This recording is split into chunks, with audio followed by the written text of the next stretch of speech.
Welcome to programme views makers. मैं हूं आपके साथ शाइस्ता यूसुफ। तो जनाब, मामला ये है कि मार्च की तैयारी मुकम्मल है। लॉन्ग मार्च अक्टूबर से आगे नहीं जाएगा। इलेक्शन का ऐलान नहीं किया तो लॉन्ग मार्च होगा। हम मार्च का फैसला कर चुके हैं, किसी भी रोज ऐलान कर देंगे। हुकूमत के पास चंद दिन हैं, फिर लॉन्ग मार्च होगा। इमरान खान ने हुकूमत को खबरदार कर दिया है। दूसरी तरफ वजीर दाखिला ये कहते हैं कि ज़िमनी इलेक्शन जीतने का मतलब ये नहीं है कि इमरान खान को गैर कानूनी अमल का लाइसेंस मिल गया है। इस्लामाबाद पर चढ़ाई की तो पूरी ताकत से रोकेंगे। अब सवाल यह है कि क्या हालात एक बार फिर कशीदगी की तरफ जा सकते हैं। इस पर डिस्कशन के लिए जो मेहमान हमारे साथ मौजूद हैं, तारुफ मैं आपसे करवा देती हूँ। हमें ज्वाइन किया है नासिर बेग चुगताई साहब ने, डॉक्टर नाजिर महमूद साहब हमारे साथ मौजूद हैं, अंबर शमसी साहिबा ने हमें ज्वाइन किया है और हमें ज्वाइन किया है मुजम्मल सोहरवर्दी साहब ने भी। आप तमाम मेहमानों के वक्त का बेहद शुक्रिया। NBC आपकी जानिब आऊँगी। ये कहते हैं हम लॉन्ग मार्च करेंगे, वो कहते हैं कि लॉन्ग मार्च करने नहीं देंगे। अच्छा, लेकिन वजह क्या है कि खान साहब लॉन्ग मार्च अक्टूबर में ही करना चाहते हैं? क्या इसकी वजह मौसम है या फिर कुछ और? मेरा ख्याल है इनकलाबी अक्टूबर जो था चाइना का, वो शायद उनके जहन में है कि 1949 में कॉमरेड चेयरमैन माओ जेतुंग ने चाइना को अवामी जमहूरिया बनाने का ऐलान किया था। शायद वो भी कुछ ऐसे करना चाहते हैं, लेकिन वो चीज़ें उनमें नहीं हैं, वो क्लास नहीं है, वो लॉन्ग मार्च नहीं है जो चेयरमैन माओ जेतुंग ने किया था। वो लॉन्ग मार्च शायद 3-4 लाख लोगों ने शुरू किया था और शायद 400 या 500 लोग जिंदा पहुंचे थे बीजिंग। बड़ी कुर्बानियाँ थी बहुत। तो ये तो इन तिलों में इतना तेल नहीं है कि वो इस पर थोड़ा सा भी काम कर सकें। लेकिन अक्टूबर से आगे नहीं जाना चाह रहे, मुमकिन नहीं चले जाएं, क्योंकि हम तो सितंबर सुन रहे थे, सितंबर से आगे चले गए। अब अक्टूबर भी तकरीबन मिड होने वाला है, हो गया है मिड, तो उसके बाद कब जाएंगे? पहले कहा था मैं इसलिए नहीं जा रहा कि इंतखाबात होने वाले हैं। इंतखाबात भी हो गए। इंतखाबात में बहुत ज़बरदस्त फतेह का ऐलान किया गया, जश्न मनाया गया, लेकिन 2 जगहों पर बहुत टिका के जो काम हुआ है वो तो आपको शायद नज़र आ गया होगा। मुल्तान में जो हुआ वो, और कराची में जो हुआ। कराची में तो खैर इतना बड़ा मामला नहीं था, वो छीनी हुई सीट थी, मिल गई उनको वापस। मुल्तान में क़यामत मची है, उसका भी उनको सदमा है, गालिबन उनका बहुत सदमा है। वो टिकट ही गलत दिया गया था मुल्तान वाला। खैर वो सवाल भी उनसे हुआ था जिसका उन्होंने जवाब नहीं दिया। तो मेरा ख्याल ये है कि उनके जहन में कोई तारीख नहीं है अभी। वो जो बैकडोर मुज़ाकरात हो रहे हैं, बकौल उनके, एक साहब ने तो कहा कोई मुज़ाकरात नहीं हो रहे हैं, लेकिन बकौल उनके कि जो बैकडोर मुज़ाकरात हो रहे हैं उनसे उनकी उम्मीदें वाबस्ता हैं।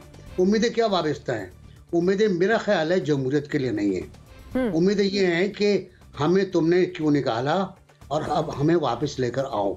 शायद ये मुमकिन है, मैं गलत कह रहा हूँ, लेकिन अंदाज़ा ये हो रहा है। जो उनका लेजा है, टोन है, वो ये बताती है कि यार आपने हमसे क्या किया, अपना अच्छा हम लोग चल रहे थे। और ये मेरा ख्याल है कि ये वो दौर है, अल्लाह करे ये वो दौर हो जब हम हमीद गुल का सिलसिला यहाँ ख़त्म होते हुए देखें। अब इसको सब समझ रहे होंगे मैं क्या कह रहा हूँ कि हमीद गुल से एक फ़िलासफ़ी शुरू हुई थी कि हमने फ़ैसला किया है कि हम वगैरह वगैरह वगैरह। तो ये ख़त्म हो। इमरान खान साहब ने बहुत बड़ी कामयाबी हासिल की है। उनका बहुत ज़्यादा भरम है, बहुत ज़्यादा उनकी शोहरत है, मकबूलियत है। जगह जगह से वो जीते हैं, लेकिन 100% नहीं जीत पाए, जिसका तक कौमी असम्बली में 2 अराकीन का इजाफा हो गया जो हल्फ उठाएंगे। सही। डॉक्टर नाजिर साहब, लॉन्ग मार्च का शोर शराबा जाहिर है इंतखाबात की तारीख लेने के लिए ही है, लेकिन इमरान खान ने जब आज प्रेस कॉन्फ्रेंस की तो उनका कहना यह था कि जब तक नवाज शरीफ नहीं मानेंगे तब तक इंतखाबात जो है वो नहीं होंगे। तो आपके ख्याल में क्या वाकई ऐसा ही है? उनका खदशा जो है वो दुरुस्त है? बड़ी हद तक मेरे ख्याल है बात ठीक है, क्योंकि इस वक्त हुकूमत के जो वज़ीर आज़म हैं वो तो शहबाज शरीफ हैं जो कि नून लीग के हैं, और नून लीग के जो वैसे कायद हैं वो नवाज शरीफ हैं। तो ये बात तो हकीकत है कि अगर नवाज शरीफ ये फ़ैसला कर लें आज कि भाई इलेक्शन करवाने, और शहबाज शरीफ से कहेंगे जी असम्बलियाँ तुड़वा दो सदर को कह के, तो वो हो जाएगा। लेकिन सवाल यही है कि क्या नवाज शरीफ ये फ़ैसला करेंगे? मेरा ख्याल है अभी ये फ़ैसला नहीं होगा। तो अब होगा क्या? इस इंतखाबात के नतीजे में जो चीज़ सूरत हाल सामने आई है उसमें 2-3 तब्दीली मैं देख रहा हूँ। कुछ तब्दीलियाँ देख रहा हूँ और कुछ तसलसल देख रहा हूँ। तब्दीली तो एक ये है कि 2 गुब्बारों में हवा भरी है और 2 गुब्बारों से हवा निकली है। सबसे पहले तो इमरान खान के गुब्बारे में मजीद हवा भर गई है। अच्छा, वो उस भरने की वजह यही है कि बाज़ लोग ये कह रहे थे कि ये इतनी नशिस्तों पे लड़ रहे हैं, ये 3-4 से ज़्यादा नहीं जीत सकेंगे, लेकिन बहरहाल वो 6 जीत गए।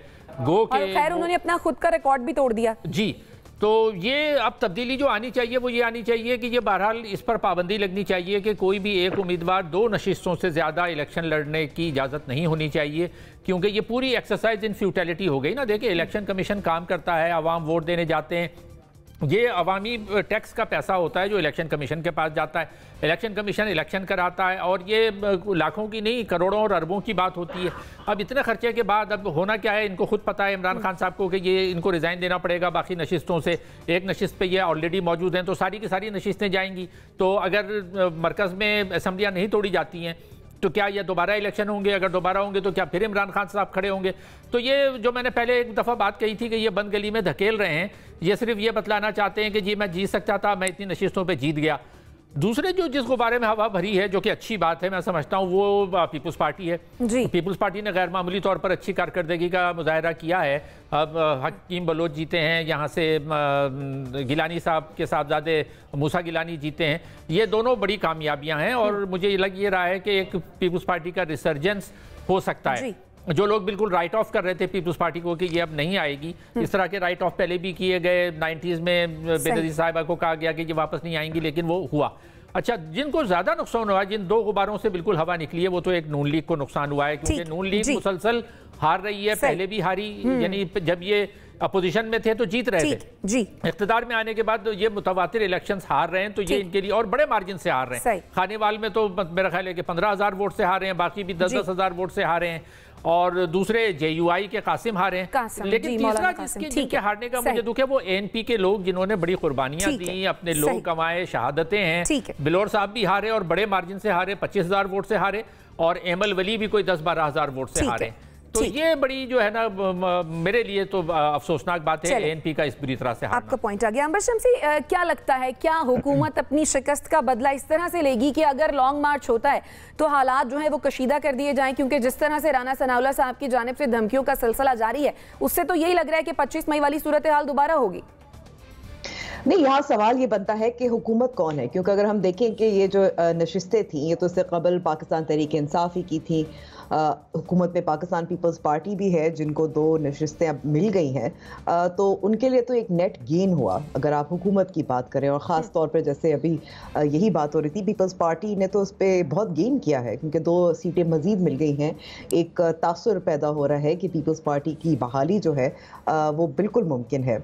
तो मैं समझती हूँ कि ये जो पाकिस्तान मुस्लिम लीग नवाज की जो शिकस्त है, उसका बदला तो लड़ाई झगड़े तसादुम से नहीं लिया जाता। उसका बदला तो जाहिर है इंतखाबात के ज़रिए लिया जाता है, या हम कह सकते हैं कि इसकी पार्टिसिपेशन में लिया जाता है। पाकिस्तान मुस्लिम लीग नवाज का ये मसला है कि जाहिर है जो इन्होंने इकोनॉमिक जो पॉलिसीज़ अपनाई हैं, उसकी सियासी कीमत बार बार चुका रहे हैं और उसका अजाला नहीं कर पा रहे, जिसकी वजह से उनको जो सूट करता है वो इंतखाबात में ताख़ीर है, क्योंकि तब तक उनको वक्त मिल सकता है। लेकिन मैं समझती हूँ कि ये जो ज़िमनी इंतखाबात जुलाई में हुए थे पंजाब से, उसके बाद भी उन्होंने सबक नहीं सीखा, क्योंकि ऐसे जाहिर हुआ कि उन्होंने हाथ उठा लिए।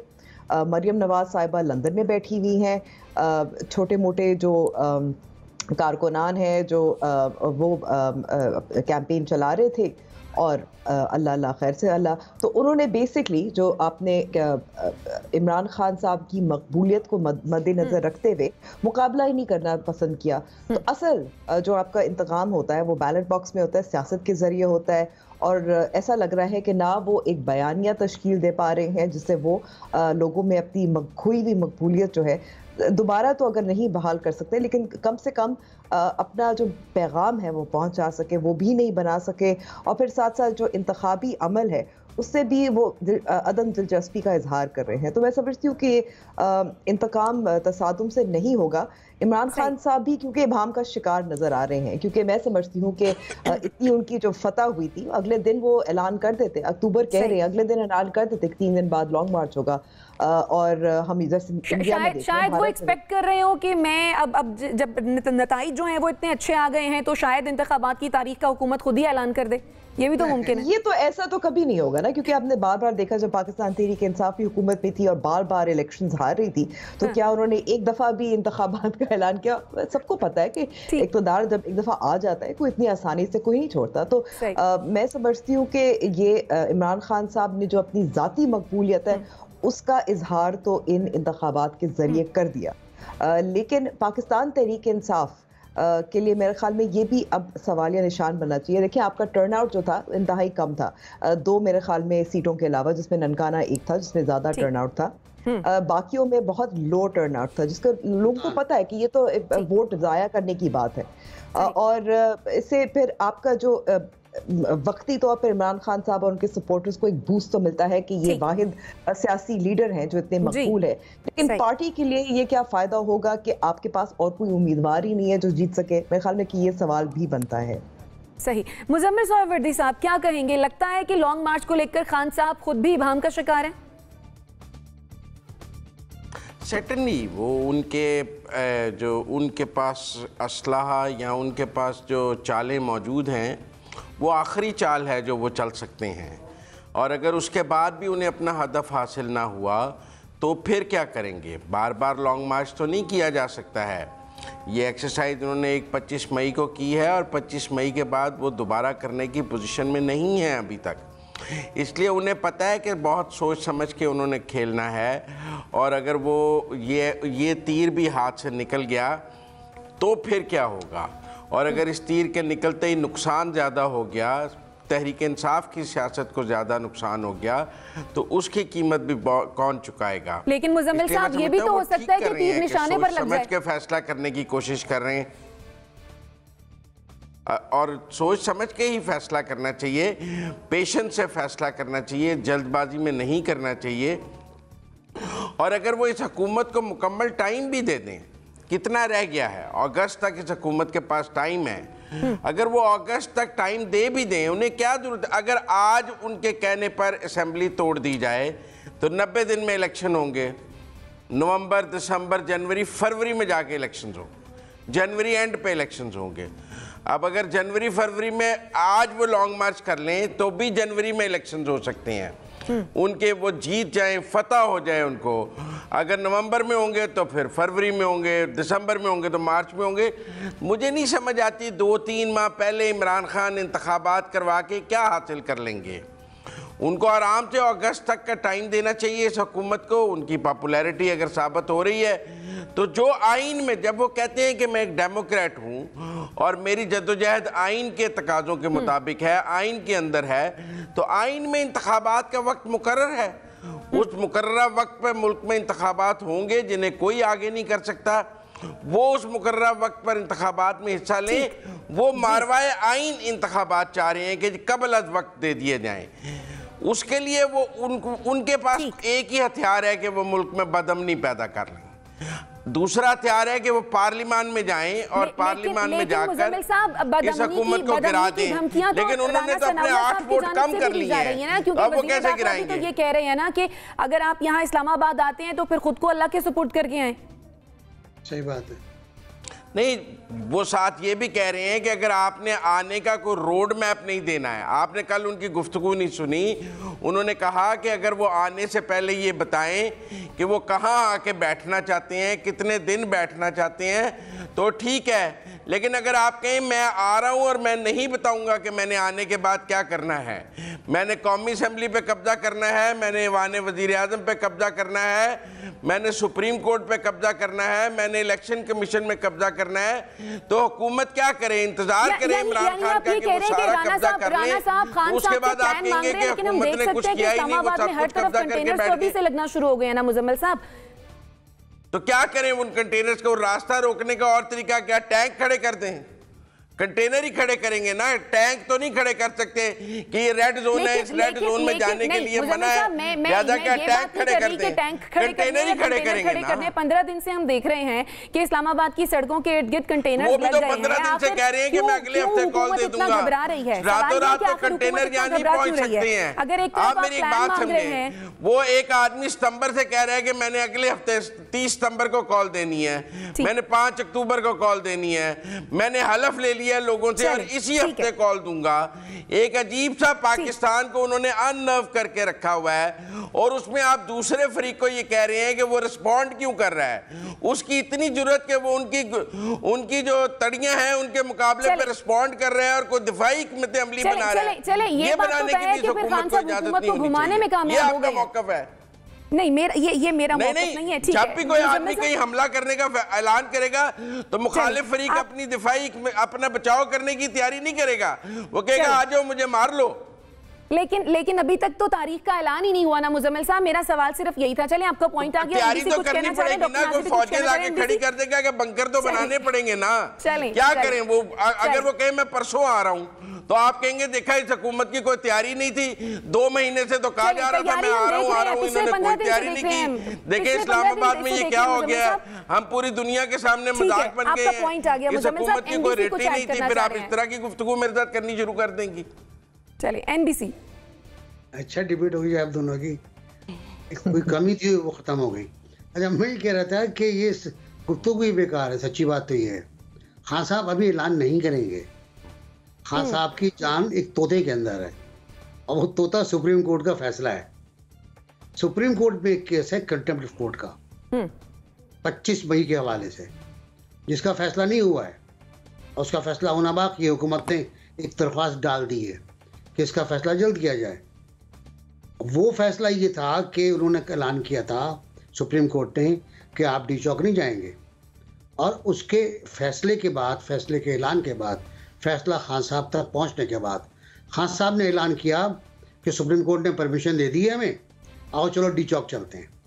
वो कंटेम्प्ट का बहुत क्लियर केस है जिस पर जस्टिस याया आफरीदी ने कहा है कि इस पर मजीद इन्वेस्टिगेशन की जरूरत नहीं है। जो कोर्ट ने कहा था कि और इन्वेस्टिगेट कर लें, उन्होंने कहा था जरूरत नहीं है, ये खुला खुला कंटेम्प्ट है। तो वो एक मामला है जिसके वजह से वो डरे हुए हैं, कुछ सहमे हुए हैं, क्योंकि कंटेम्प्ट के मामले में बहुत बुरी तरह उनके साथ जो कुछ बीती है वो बीत गई, खैर माफ़ हो गए वो, और अदालत ने बहुत फराग दिली से काम लिया कि माफ़ कर दिया उनको। लेकिन वो मसला एक मौजूद है और लोग उस पर नजरें हैं। दूसरी बात ये कि आज की तारीख, कल की तारीख, परसों की तारीख, यार तारीख अनाउंस कर देना, चले जाए इस्लामाबाद।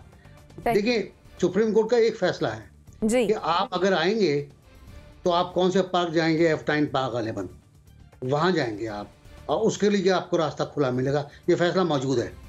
अगर आप उसकी खिलाफ वर्जी करेंगे तो फिर राना सनाउल्लाह वही करेगा ना जो वो कह रहे हो, वही करेगा जो वो कहना चाह रहा है। तो मेरा ख्याल है दोनों तरफ से आग बराबर लगी हुई है, लेकिन ज्यादा आग जो है ना वो कोई और है। चलें, डॉक्टर नाजिर साहब भी कुछ ऐड करना चाह रहे हैं। जी डॉक्टर साहब, मैं जो मुजम्मिल साहब ने बात की थी उसी को मैं थोड़ा सा आगे बढ़ाना चाह रहा हूँ। उसको हमें जहन में रखना चाहिए। जो बदअमनी वाली बात इन्होंने कही ना वो बड़ी अहम है कि अब इमरान खान साहब का पूरा जोर इस बात पर होगा कि जो गैर यकीनी मुल्क में इन्होंने फैलाई हुई है और उसको फैलाए चले जा रहे हैं, उसको ये बदअमनी में तब्दील कर दें। यानी ये जो बार बार लॉन्ग मार्च की धमकी देना है, इसके यानी इसका कोई जवाब इस वक्त है नहीं। 1 साल बाकी है, मुल्क इक़्तिसादी मसाइल का शिकार है, अभी सैलाब से गुजर रहा है, इतने बेघर लोग हो चुके हैं करोड़ों की तादाद में, लेकिन उनके सामने सिर्फ एक ही एजेंडा है कि हुकूमत को डीस्टेबलाइज करना है। अच्छा, वो डीस्टेबलाइज करेंगे कैसे? लॉन्ग मार्च के लिए अगर आते हैं तो ज़ाहिर है बदअमनी फैलती है। और दूसरी बात जो अहम है जिस पर अभी तक बात नहीं हुई, करनी चाहिए कि इलेक्शन कमीशन की तरफ जो इनकी यलगार है, यानी ये सारे इलेक्शन अभी अप्रैल ऑनवर्ड्स जीतते रहे हैं, लेकिन इन्होंने इलेक्शन कमीशन के बारे में मुसलसल खदशात का इजहार किया है अभी भी। यानी इलेक्शन जीतने के बाद, कल ये इलेक्शन जीते हैं और आज फिर इन्होंने सिकंदर सुल्तान साहब जो इलेक्शन कमिश्नर हैं उनको बराह रास्त निशाना बनाया है और कहा है कि ये नून लीग के आदमी हैं, ये गलत है और ये उनके इशारों पे खेल रहे हैं। भाई अगर ये उनके इशारों पे खेल रहे हैं तो आप इलेक्शन कैसे जीत रहे हैं? ये अच्छा, और फिर एक बात और भी है कि जो अपोजिशन हारी है जो हुकूमत की पीडीएम के जो लोग हारे हैं उनमें से किसी ने भी धांधली का इल्ज़ाम नहीं लगाया। और ये जिन नशिस्तों पर हारे हैं इमरान खान साहब ने फौरन धांधली का इल्ज़ाम लगा दिया। मलिर के बारे में कह रहे हैं कि दोबारा इलेक्शन धांधली का इल्ज़ाम लगाया गया है। इमल वली खान भी ये कह रहे थे कि मतलब धांधली हुई है केपीके में शाहसदा में जब इंतखाबात, और गुलाम अहमद बलोर ने भी इंतखाबात मानने से इनकार कर दिया जो नतीजे आए हैं। हाँ, लेकिन ये ज्यादा ये चला रहा है ना, इन्होंने धांधली के बावजूद उन्होंने इलेक्शन कमीशन को टारगेट नहीं किया है। इमरान खान साहब इलेक्शन कमिश्नर को टारगेट कर रहे हैं और करते चले जा रहे हैं। इसका मतलब ये हुआ कि अगर अगले इलेक्शन होंगे भी जल्दी हो या बदेर हो, अगर ये जीतेंगे तो मानेंगे, अगर ये नहीं जीतेंगे तो ये नहीं मानेंगे। सही। अंबर कुछ ऐड करना चाह रही हैं? जी अंबर। जी, वो एक पॉइंट था जो बात हो चुकी है। मैं चाहती हूँ कि इलेक्शन कमीशन पर भी मैं थोड़ी सी और बात करूँ, क्योंकि इस वक्त इमरान खान साहब का वाकई जवाब नहीं बनता, बल्कि हो ये रहा है। और आप देखिए जो मैजिस्ट्रेट थी उनके हवाले से भी यही बात हुई थी कि इमरान खान साहब जब हदफ बनाते हैं तो फिर जाहिर है क्योंकि उनके वोटर सपोर्टर बहुत कट्टर होते हैं तो खतरा भी रहता है। आपको मालूम होगा, आपको शायद ना मालूम हो, लेकिन जैसे सिकंदर साहब भी है, उन्होंने भी इजहार किया है कि वो अपने आप को गैर महफूज तस्वुर करते हैं। लेकिन वो अकेले नहीं है, इलेक्शन कमीशन ऑफ पाकिस्तान के दीगर एहलकार भी हैं जिनको धमकियों का सामना है, जिनको खदशा है कि उन पर शायद तशद्दुद ना हो जाए या वो बात नहीं कर सकते, बाहर नहीं निकल सकते। मेरे ख्याल में कि बार बार अब जाहिर हो चुका है कि इलेक्शन कमीशन ऑफ पाकिस्तान को जो हदफ बनाया जा रहा था ताकि अगर उनके खिलाफ कोई नतीजा निकले तो उसको डिस्क्रेडिट किया जा सके, तो मेरे ख्याल में कि ये बार बार जो इंतखाबात हो रहे हैं, जो हुकूमत भी नहीं चाह रही थी कि इलेक्शंस हो, वो भी कोशिश कर रहे थे कि इसको डिले हो, तातुल का शिकार हो, लेकिन इलेक्शन कमीशन ने उनकी भी नहीं सुनी। तो मेरे ख्याल में कि ये जो बयानिया है इसको तो it should be laid to rest, क्योंकि इलेक्शन कमीशन ने साबित कर दिया है कि वो कोशिश कर रहे हैं कि वो गैर जानिबदार हैं। ठीक, मुजम्मिल साहब भी कुछ कहना चाह रहे थे। जी मुजम्मिल साहब।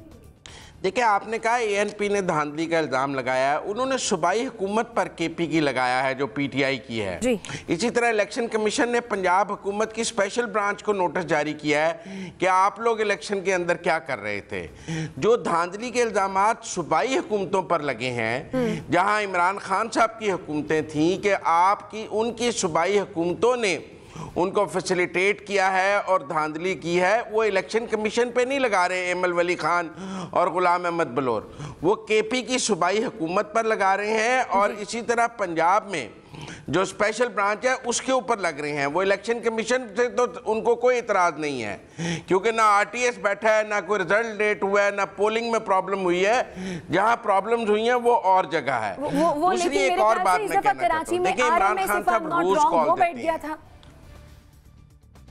क्या कौन था? आरटीएस तो 2018 में बैठ गया था ना, जो इमरान खान साहब का पसंदीदा इलेक्शन कमीशन था, जिसकी वो तारीफें करते नहीं थकते हैं, जो जिसने आरटीएस बिठाया था, जहां 9 बजे पूरे इस्तीफे पूरा रिजल्ट कंपाइल हो जाता है। ये इलेक्शन कमीशन तो उन्हें कबूल नहीं है, फिर वो ट्विस्ट करते हैं चीज़ों को। ये जो इस्तीफे मंजूर किए हैं ये स्पीकर ने किए हैं, इलेक्शन कमीशन ने तो नहीं किए हैं। आज वो अपनी गुफ्तगू में उस पर भी इलेक्शन कमीशन पर भी बोल रहे थे। स्पीकर इस्तीफे मंजूर करके इलेक्शन कमीशन को भेजता है। इसी तरह दूसरी बात यह है कि इमरान खान साहब रोज कॉल देते हैं, लोग बाहर नहीं निकलते, जलसों में मैनेज करके वो अपने लोग ले आते हैं, लेकिन वो रोज लोगों को कहते हैं कि आप बाहर निकलें, आप बाहर निकलें। जब लॉन्ग मार्च होता है लोग आज खुद निकलते हैं। जिस लॉन्ग मार्च की एनबीसी बात कर रहे थे, जिस लॉन्ग मार्च की जहां हमने दुनिया में तुर्की में देखा लोगों को, हमने रूस में भी लोगों को देखा मुजाहमत के लिए बाहर आते हुए, वहां लोग किसी लीडर की कॉल पे नहीं आते हैं, लोग आज खुद निकलते हैं, यहाँ लोग नहीं निकल रहे हैं। आप ऐड कीजिएगा एनवीसी, फिर मैं ब्रेक लेती हूँ।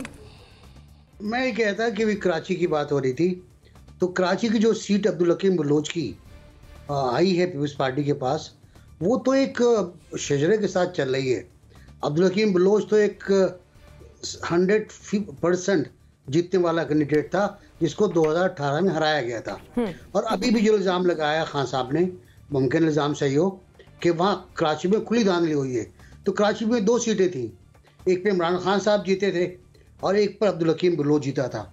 तो अब बताएं खान साहब कहाँ जहाँ धांधली हुई, जहाँ धांधली होने का इम्कान था वो कोरंगी थी। कोरंगी में अगर धांधली ये हुई है कि उनको 1 लाख वोट नहीं मिल पाए तो वाकई बुरी बात हुई, 50,000 वोट लेके बैठ गए वो। यहाँ जो मामला हुआ मलिर में, अब्दुल हकीम बलोच ने 2018 में 32,000 वोट लिए थे, वही 32 मिले हैं उसको वापस। और खान साहब के वोट जो कैप्टन जमील के वोट थे वो 33,000 थे, वो कम हो गए 20,000 हो गए। तो ये मैंने पहले भी बताया था आपको, कराची में नताइज मुख्तलिफ यूं होंगे कि पीटीआई ने यहाँ काम नहीं किया, पीटीआई यहाँ एक्टिव नहीं है, पीटीआई के आपस के झगड़े बहुत ज्यादा हैं। कराची के जो डायनेमिक है वो ये है कि यहाँ पीटीआई में 8 ग्रुप हैं, हर ग्रुप अपने आप को सरदार कहता है, और उसने काम ही नहीं किया। जितने मुंतखब हुए थे वो घरों में ही इस्लामाबाद जाके बैठ गए, वो अपने इलाकों में नहीं आए। पीपल्स पार्टी वाले मार खाते हैं, गाली खाते हैं, करप्शन के इल्जाम रहते अपने इलाके के अंदर है। सही, ठीक है, आपका पॉइंट आ गया। नाज़रीन, छोटी ब्रेक लेते हैं और फिर वापस आते हैं। स्टे विद अस।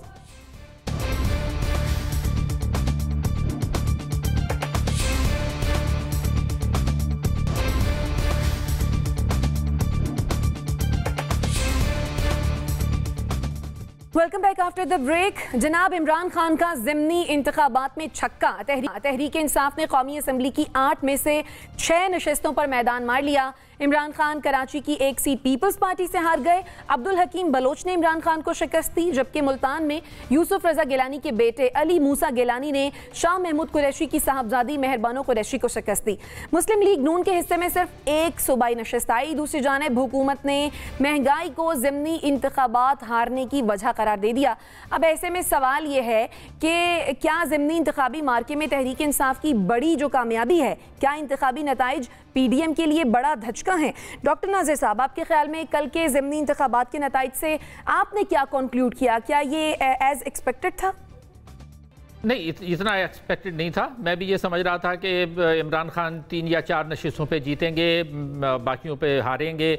मैं एमल वली के बारे में सोच रहा था शायद जीत जाएं, बिलोर साहब के बारे में सोच रहा था कि वो जीत जाएं। तो ये मेरे लिए ज़रा सा शॉकिंग है नतीजा।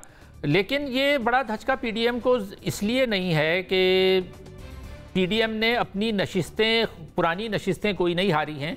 ये तो जो इमरान खान के पास पीटीआई की ऑलरेडी नशिस्तें थीं वही उन्होंने दोबारा जीतने की कोशिश की, और उसकी भी लॉजिक समझ में नहीं आती कि पहले उनके पास नशिस्तें थीं, फिर उन्होंने रिज़ाइन किया, रिज़ाइन करके दोबारा लड़े, फिर अब रिज़ाइन करेंगे।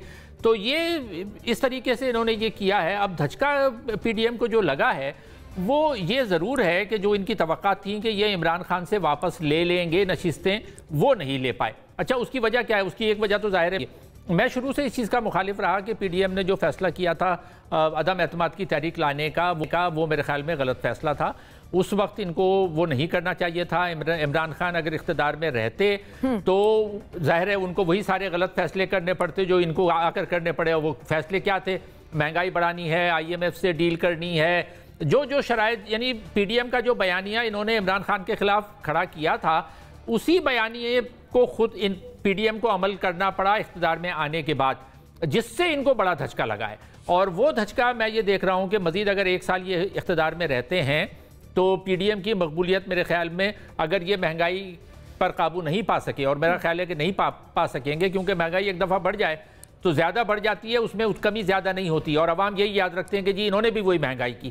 तो इनके पास जो एंटी पीटीआई जो ये बातें कर रहे थे, मरियम नवाज कह रही थी, नवाज शरीफ कह रहे थे, शहबाज शरीफ कह रहे थे, मौलाना साहब कह रहे थे, सब कह रहे थे, उस बयानिए में अब जान नहीं रही ना। तो असल तो धचका इन्होंने खुद वो फैसला करके लगाया जब इन्होंने ऐसे गलत मौके पर इख्तिदार में आने का फैसला किया, और ये धचका इनको अब अगले इख्तिदार में लाने में बहुत माविन साबित नहीं होगा। सही। NBC NA 108 फैसलाबाद की बात करें तो राना सनाउल्लाह साहब और जो आबिद शेर अली हैं उनको भी अपने घर से ही जो है वो वोट नहीं मिला, जो उनका अपना हल्का था। और कल आबिद शेर अली ने जो है वो हार तस्लीम भी की, और जो उन्होंने वजूहात बताई कि बिजली के बिल जो बहुत ज़्यादा आ रहे हैं, महंगाई जो बहुत ज़्यादा हो गई है, इस वजह से हमें जो है वो वोट्स नहीं पड़े हैं। आपको लगता है क्या वाकई यही वजूहात हैं? आबिद शेर अली तो बहुत बुरी तरह आ रहे हैं, मतलब पहले कम वोट से आ रहे थे, अब बहुत ज़्यादा वोट से आ रहे हैं जी। एक तो वजह शायद ये है सॉरी कि वो एक अरसे तक मुल्क से बाहर थे, इलाके से बाहर थे, वो अपना काम नहीं कर पाया। उसके बाद जब काम शुरू किया उन्होंने तो हाथ में कुछ नहीं था उनके, महंगाई के कार्ड के सिवा और कुछ नहीं था। दूसरी बात ये कि जहाँ जहाँ सूरत हाल आपने पीडीएम की बात की, धचका लगा, मेरा ख्याल है पीडीएम की जो पार्टियां हैं उनको धचका लगा है इनफरादी तौर पर। मुस्लिम लीग अगर अपनी कुव्वत का इस्तेमाल करती, कैंपेन पे जाती, कैंपेन पे एक्टिव होती, सब लोग कैंपेन कर रहे होते, मुझे कोई कैंपेन नज़र नहीं आई। और इमरान खान अकेला कैंपेन करता रहा, एक जगह 3 जलसे किए उन्होंने। इमरान खान ने ये भी फिक्र नहीं की कि इलेक्शन कमीशन की पाबंदियाँ भी मौजूद हैं, वो अपना काम कर जाते हैं। तो मेरे ख्याल में मुस्लिम लीग की अपनी मसाइल थे, वो हल नहीं कर पाए, वो कैंपेन नहीं कर पाए, वरना फ़र्क पड़ जाता, थोड़ा बहुत फ़र्क पड़ जाता। और दूसरी बात ये कि जो दूसरे इलाके हैं केपी में, मौलाना कासिम ने बहुत अच्छी फाइट दी है इमरान खान को। मौलाना कासिम बिल्कुल एक अगले रोज़ पहले तक उनका ये था कि वो जीत सकते हैं, अच्छी खासी थी। एमएल का भी बहुत अच्छा था, बलोर साहब का क्लियर था कि वो हार जाएंगे, मुझे कोई तवक्को नहीं थी। मेरा अपना ख्याल था कि इमरान खान 100% सीटें लेंगे, क्योंकि मकबूलियत की जिस घोड़े पर सवार हैं वो तो सरपट दौड़ रहा है ना। मैं भी तारीफ कर रहा हूँ, आप भी तारीफ कर रही हैं, सब कबूल भी कर रहे हैं, तो वो 100% उनको सीटें मिली थी। उनका भी शायद यही ख्याल था कि ऐसा होगा, हुआ नहीं। असल बात जो कही डॉक्टर साहब ने, ये हम कितनी बार कह चुके हैं कि तहरीक एतमाद लानी नहीं चाहिए थी, इमरान खान साहब को हटाना नहीं चाहिए था।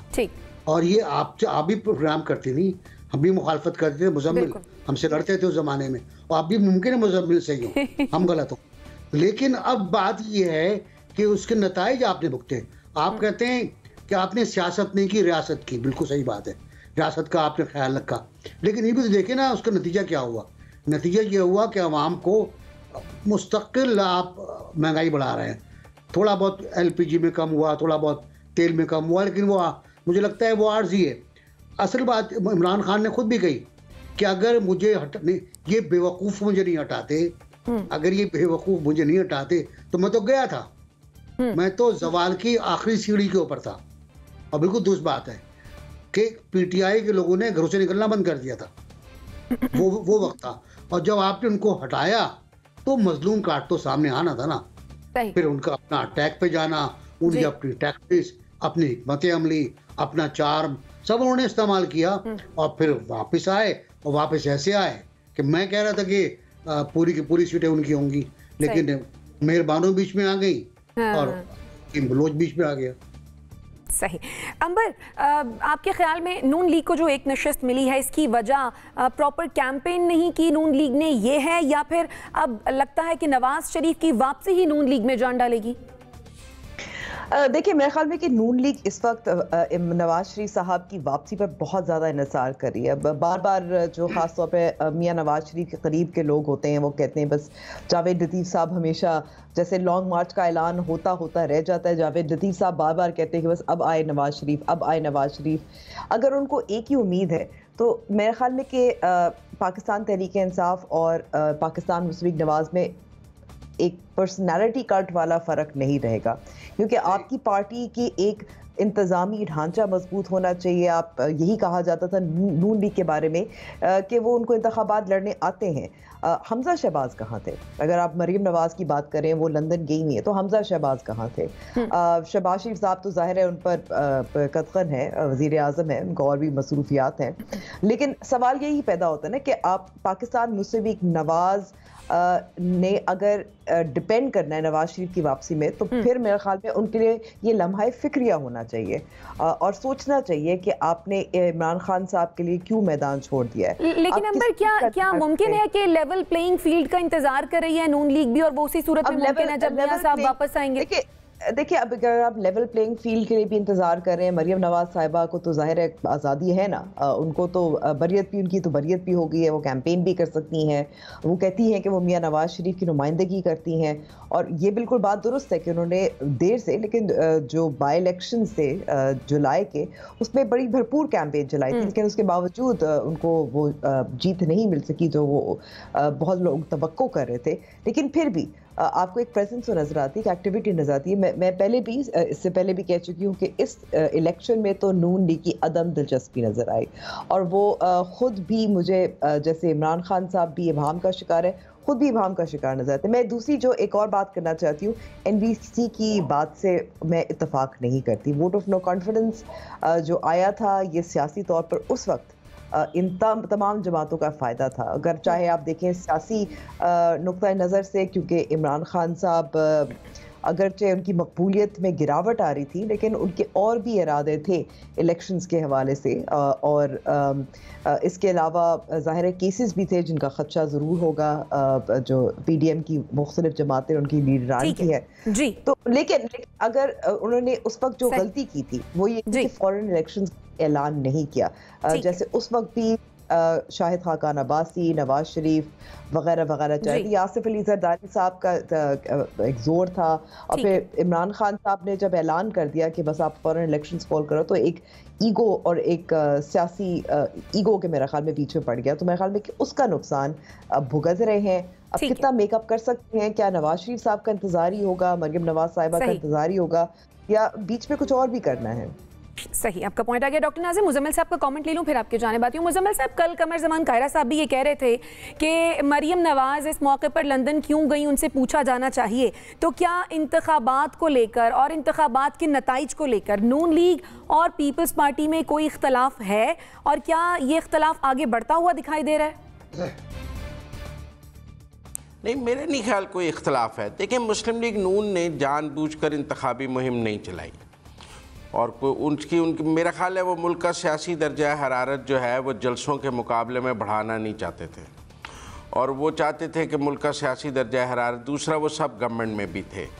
अब आप देखें कि अगर ननकाना और फैसलाबाद की बात की जाए तो 80-80 हज़ार वोट लिया है मुस्लिम लीग नून के उम्मीदवारान ने, जो इस वक्त आप कह सकते हैं कि मुस्लिम लीग अपनी कम तरीन मकबूलियत पर खड़ी है, और ना लीडरलेस है, ना कोई इंतखाबी मुहिम चलाई है, ना कोई जलसा किया है, ना कोई इश्तिहार दिया है, ना कुछ किया है, खामोशी से इलेक्शन लड़ा है। और जो ननकाना में शिजरा ने और आबिद शेर अली दोनों इमरान खान के मुकाबले पे गैर मारूफ जो हैं उम्मीदवार थे, और 80-80 हज़ार वोट लिए हैं। इसका मतलब है पार्टी का अपना वोट जो है वो अभी तक 80 हज़ार पे खड़ा है इन हल्कों में, और अगर इंतखाबी मुहिम चलाई जाए तो 5-7 हज़ार का फ़र्क डालना, जो अगर निगरान हुकूमत आ जाए, क्योंकि इमरान खान साहब की अपनी हुकूमत थी पंजाब में, के मुकाबले में ना सही, लेकिन आबिद शेर अली साहब का अपना कद काट भी तो है ना सियासी।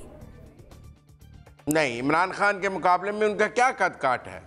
कोई कद काट नहीं है इमरान खान के मुकाबले पे। वो तो फ़रख हबीब के लेवल के लोग हैं। उनका इमरान, वो कौन, कभी ना कोई वफाकी वजीर रहे हैं, ना कोई पाकिस्तान के नंबर 1 लीडर रहे हैं। दूसरी बात, आप एक और बात समझें, इमरान खान साहब ने लाहौर में ख्वाजा साद रफीक से 2018 में इलेक्शन जीत लिया था। ज़िमनी में जब उन्होंने टिकट दिया हुमायूं अख्तर को तो वो हार गए थे। जब बड़ा लीडर बीच में से निकलता है और वो अपने किसी उम्मीदवार को टिकट देता है तो ये 8-10 हज़ार का फ़र्क ख़त्म हो जाता है, क्योंकि जो लोकल लेवल की पार्टी की ग्रुपिंग है वो वापस अपनी जगह खड़ी हो जाती है आकर, जो इमरान खान के लड़ने से ख़त्म हुई थी। लिहाजा मुझे तो ये लगता है कि अगर आम इंतखाबात में यहाँ पर PTI अपना कैंडिडेट लाएगी तो वो जीतना मुश्किल होगा, क्योंकि अगर मुस्लिम लीग नून कैंपेन करेगी। अभी मुस्लिम लीग नून ने कैंपेन बिल्कुल नहीं की। हर बंदा ये बात कर रहा है, एक भी जलसा नहीं किया, एक बंदे ने जाके वोट नहीं मांगा। मैं कहता हूँ किसी, वो हमजा ने भी जाके वोट नहीं मांगे, किसी ने लीडर जो मुकामी उम्मीदवार थे, यानी आपका कहना यह है कि किसी ने जाके वोट नहीं मांगे, लेकिन फिर भी मुस्लिम लीग नून को पहले की निस्बत वोट में है। डॉक्टर नाज़िर और NBC, आपका कमेंट मैं बाद में ऐड करूंगी, फिलहाल मुझे एक ब्रेक लेनी है, ब्रेक से वापस आते हैं। स्टे विद अस।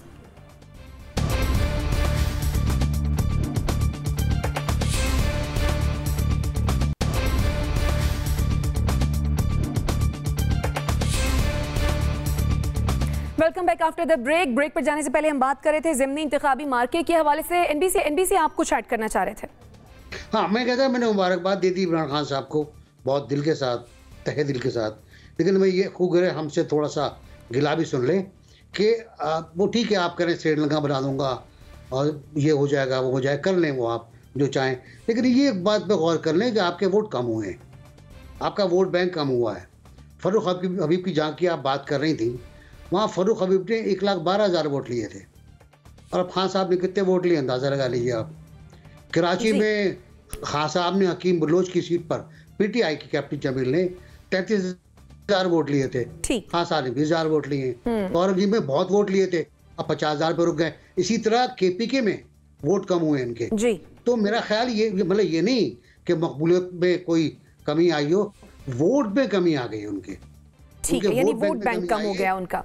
हाँ, जो उन्हें गौर करना पड़ेगा उनको। सही। डॉक्टर नाज़िर साहब, ठीक है, डॉक्टर नाज़िर साहब। मैं वो असल में जो अंबर शमसी साहिबा ने जो बात कही थी ना कि जो नो कॉन्फिडेंस मूव ये लेकर आए और इख्तिदार पे इन्होंने जो को कबूल किया और वज़ीर आज़म बने, उसके पीछे ज़ाहिर है वजूह थी, एक दो वजूह पे बात भी हुई है कि किस वजह से उन्होंने लिया।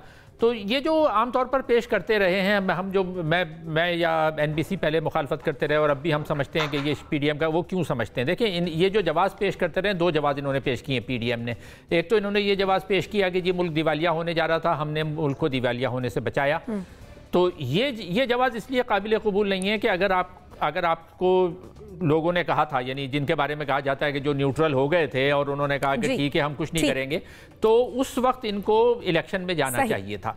यानी 5 साल के लिए इख्तिदार में अगर ये आते उस वक्त जीत कर, तो वो इनके लिए बेहतर होता। ये फैसला इसलिए गलत था कि 1 साल में आकर इतनी बदनामी मोल लेने की कोई जरूरत थी नहीं। इन्होंने ये क्यों किया, ये अभी तक बात। और दूसरा वजह ये पेश करते रहे हैं कि जी हम पर केसेस थे, तो केसेस तो डॉक्टर नाज़िर साहब, कता कलामी की माफी चाहूंगी मैं, इसकी सबब मुझे क्लोजिंग की जानिब बढ़ना पड़ेगा। नाज़रीन, इसी के साथ मुझे और मेरे मेहमानों को दीजिए इजाजत। अल्लाह निगहबान।